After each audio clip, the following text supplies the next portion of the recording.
আমরা অনেক কষ্ট করে জল নিয়ে আছি, শিবরাত্রি ব্রত বাঁকে করে জল নিয়ে অনেকে গিয়ে বাবার মাথায় ঢালছে। একেবারে বুকে হাতটা রেখে বলুন তো, আমরা নিজেরা পিতা মাতার স্নানের জন্য কটা দিন জল তুলে দিই? যেই দেবতাটা খায় না তার জন্য আমরা ডালা সাজিয়ে বলি গোপাল এসো, গৌর এসো, নিমাই এসো, নিতাই এসো, হাততালি দিয়ে দিয়ে হাতে ব্যথা করে ফেলি। কিন্তু যেই মাটা খাবার জন্য চাইছে তখন আমরা দিই না।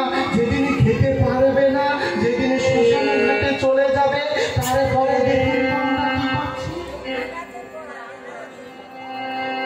তারপরে দিন ওই বেড়া গাছের গোড়ায় না কোথায় মা নিয়ে রাজ্যের খাবার নিয়ে দিয়ে আসছি। একটা বার ভেবে দেখুন তো, আমরা ওই যে খাবারগুলো যে পিণ্ড সাজিয়ে দিয়ে আসছি জীবিত অবস্থায়, কি আমার পিতা মাতা কোনোদিন ওই খাদ্য খেত? তাহলে একটা পিতা মাতা মারা যাওয়ার পরে কিসের জন্য ওই জিনিসগুলো তুলে দিয়ে আসবো? একটা বারে ভেবে দেখুন না, যারা মা বাবা হারিয়েছেন তারা এই কষ্টটা অনুভব করতে পারবেন। আমরা দাঁত থাকতে দাঁতের মর্যাদা রাখি না। এত গরম পড়ছে, এসে ঠান্ডা জল খেয়ে নিলাম, তখন আমরা বুঝি না দাঁতটারে কি হবে। কিন্তু যেদিন ওই দাঁতটা হারিয়ে যাবে, মাথা থেকে যখন বড় গাছটার ছায়া সরে যাবে, সেদিনে বুঝবো প্রখর রৌদ্রে দাঁড়ানোর আর কোনো ঠিকানা নাই।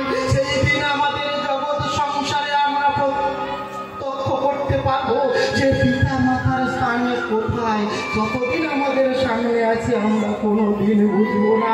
আগে যখন সন্তান ছিলাম কোনোদিন অনুভব করিনি, কিন্তু যেদিন পিতা হলাম বুঝতে পারলাম যে একটা সন্তানের জন্য একটা পিতা মাতাকে কত কষ্ট যন্ত্রণা সহ্য করতে হয়।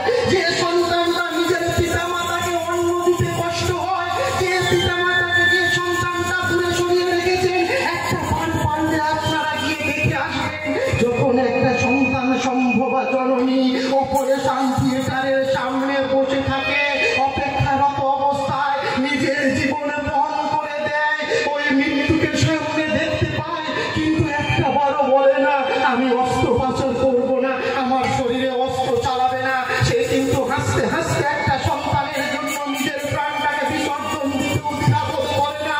আর আমরা সেই সন্তান বড় হয়ে যদি বলি মা গো, মা তোমাকে আমি দেখতে পারবো না, কোন দেবতা আমাদের